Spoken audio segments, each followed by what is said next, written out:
Oh, son, what's good, my boy? Today we're talking about the hidden benefits of losing weight that a lot of people don't talk about, more on the mental side of things. But before we begin, my credentials are I used to weigh 300 pounds. I lost 150 pounds and got all the way back to 150, or got all the way down to 150, then built myself back up to about 180. My muscle stayed pretty good. Had fun with it, and I got a lot of self-esteem and confidence from it. This was like around 2 years ago.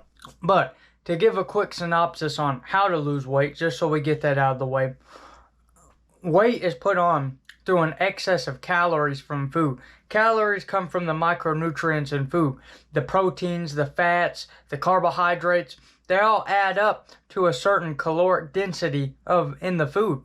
And the way it works is it all comes down to energy expenditure. You do a lot of physical things or you burn a lot of calories, you're going to expend a lot of energy. Now your body can either feed on that from your muscle and your fat in your body, or it's gonna require it from all these other sources. And I'm not gonna get into micronutrients or anything like that.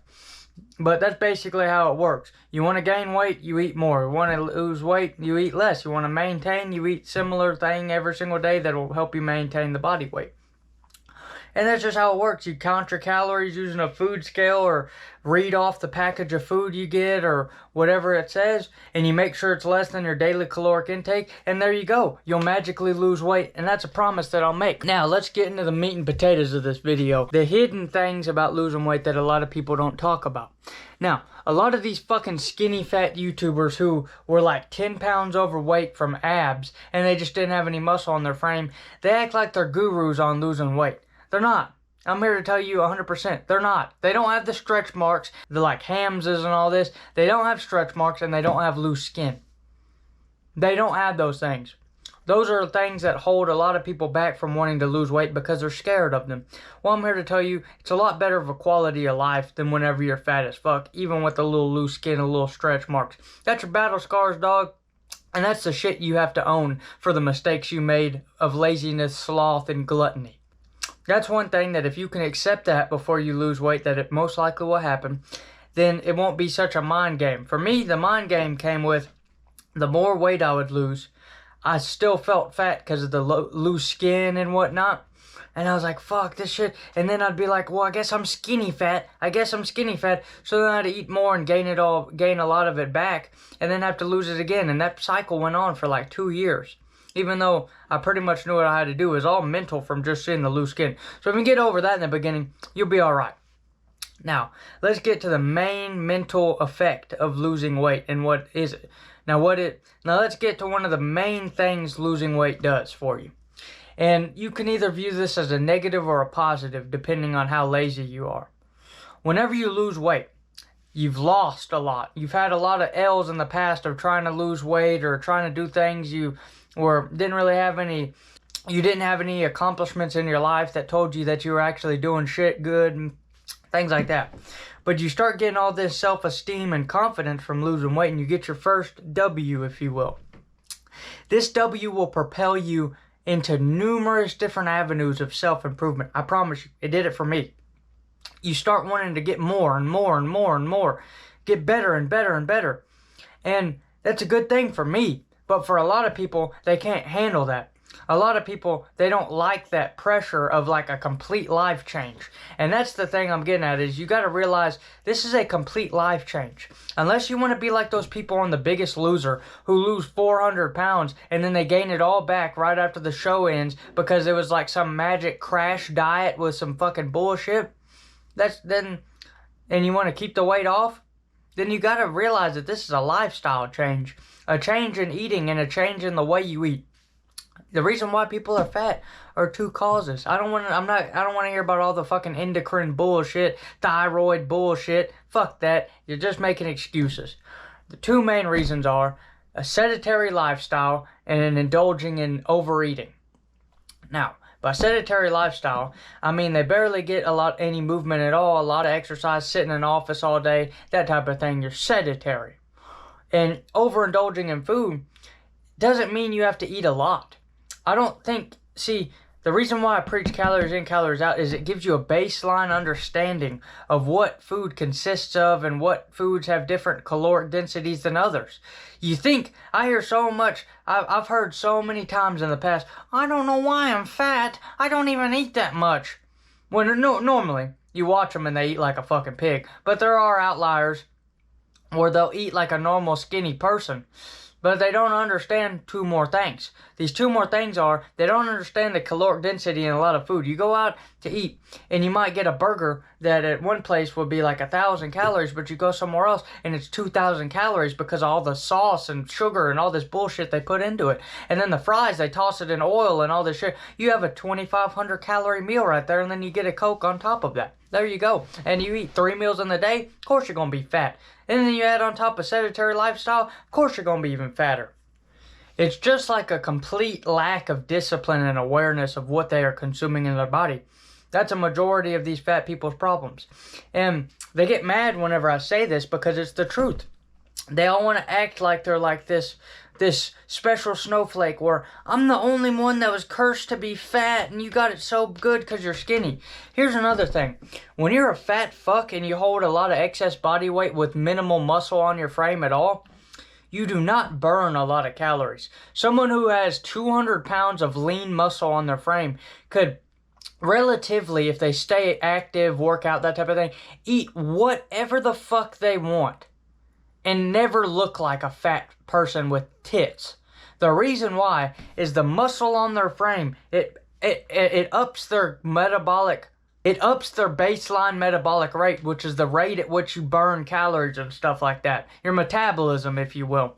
It ups that just by being that high. Just think about those skinny kids whenever you were young, where they could eat pizza, burgers, whatever the fuck. They didn't have a lot of muscle, but they were skinny. It's the body mass. It all comes down to how much body fat they hold on their frame compared to muscle. If it's mostly just like a lot of muscle, then they're going to burn a lot of calories, and all the little fat that does come, all the little fat that stays on them will be burned off, and they'll need more energy from food. Because all fat is an excess of energy stored on your body. It doesn't have any place to go or any purpose to be burned off, so it just takes form and holds at your love handles or holds at them tits, holds at the bags under your arms. Being fat is gross, dog. You know it. You can laugh all you want and make cope and say all this shit, but most people find it gross. That's why for so long people would like laugh at fat people and call it revolting. And now I heard another cope the other day which pissed me off, which is like, more people are fat than they're skinny now. No, that's not true. Being a fat, if you're a fat fuck and you weigh over like 300 pounds, you're still a minority.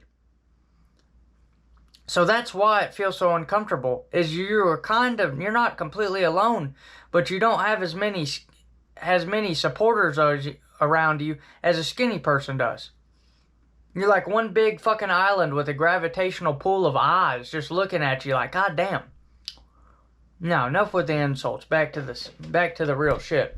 Back to the part where I was talking about it being a complete lifestyle change. Whenever I started losing weight, I jumped on all of these little diets and trends and fads that pretty much sold me that, alright, this will make me lose the weight really quick and then I can get back to my fucking lifestyle. No. You need to reinvent yourself if you truly want to lose weight. You must reinvent yourself and see yourself not as a fat person, but as a person with a completely different lifestyle. Completely different. You don't have to go down the super mega healthy route or try to do all the bodybuilding, powerlifting shit that's so popular nowadays. But simple habits that you do not do at all. Things like going outside and walking. Things like going and doing a little bit of physical exercise, like jumping on a jump rope or doing a little bit of exercising in the gym will benefit you greatly. Add in little habits like that. Eating healthier meals, picking healthier food choices, and cut out some of the bad habits like binge eating in front of the TV for 8 hours a day. Cut out some of the bad habits like going to Sonic and getting a Route 44 drink. It's just bullshit. And now let's get to the children. It breaks my heart every single time I'm around a fat kid and I see that motherfucker pull on his shirt. Like that, or they like feel like their gut's gonna show. That shit makes me so sad because it brings me straight back to the moment whenever I was younger in my teenage years. Pulling my shirt out, super self-conscious. There would be moments. The weird thing about being fat is you don't always feel fat. There are certain like little moments where you forget you're fat. Like there's not a mirror around you, but you'll like look down and your shirt is sitting like perfectly and you like kind of feel yourself. Like you kind of be like, oh damn, I'm not even that fat. Then later you go and look in the mirror after forgetting how fat you are with your shirt off and you're like, oh my God. Oh my God, damn, I really am fat. And it fucks your whole reality. And that happens on a daily basis. There's many things like that that will just like fuck you up. But you really got to realize, going back to it, that this is a complete lifestyle change. Your life will be different. And you want it to be different. If you want to lose weight, you already want your life to be different. You already want a different experience on this earth than you have now. Because the experience on your earth is a lesser one to a healthy person. Whenever someone insults someone for being fat, it's not just like you're disgusting and revolting to look at. It is, you are more unhealthy than me. You're closer to the grave than me. You're more susceptible to diseases like diabetes and fucking just problems like that. Your cardiovascular system is greatly less than me. I could run away from you. If we were being chased by an animal, you would die. And they would eat you and live off of you for like 3 weeks. Just have a nice big ass fucking feast with all the lions. But me, a skinny person with a nice cardiovascular system, I'm fucking running away from them bitches. It's like, there's this old scene from The Walking Dead. Damn, I haven't remembered this in years. Whenever Shane is getting chased by the walkers and the fat dude's behind him, and he shoots the fat dude and lets all of them eat him because he can't keep up, and he gets away and lives. That's gonna be you, dog. You gonna be the fat guy that like you're with a buddy in the zombie apocalypse and he shoots you and you just get sacrificed because you're a fat fuck that can't keep up? It's bullshit, dog. Those are extreme examples, of course, but come on, you're better than this. You are better than this. Now, what am I gonna do besides this? What can I do for you besides this advice and all this shit? Well, lucky for you, I've recently taken on a challenge for myself because I really like helping people do this. I've taken on a challenge for myself to take on 5 total people and help them make a complete life change in every avenue, in business, weight loss, all this shit. I'm 20 years old and I got my own general contracting business and I do alright for myself. I've lost the weight and I just have an overall way better quality of life, and I feel like I can help people achieve that. And I decided that for completely free, I'll take on 5 people, talk to them every single week, at the end of the week, see what they're at, motivate them, give them different frames and perspectives and stuff like that. Just help them out all around for free. I've already got 1 guy signed up to help, so I got 4 more spots for free. If you're interested, let me know in the email link below, KAMERONJArthur@gmail.com. Leave me an email, a little inquiry or whatever, and I'll respond and we'll chat. I'll screen you a little bit and we'll see and go from there. You don't gotta be a fat fuck for this. Even if you just want an accountability partner, let me know. I could use a little extra experience, and I could also help you and benefit you greatly. One last thing I want to leave you with in regards to this whole coaching thing.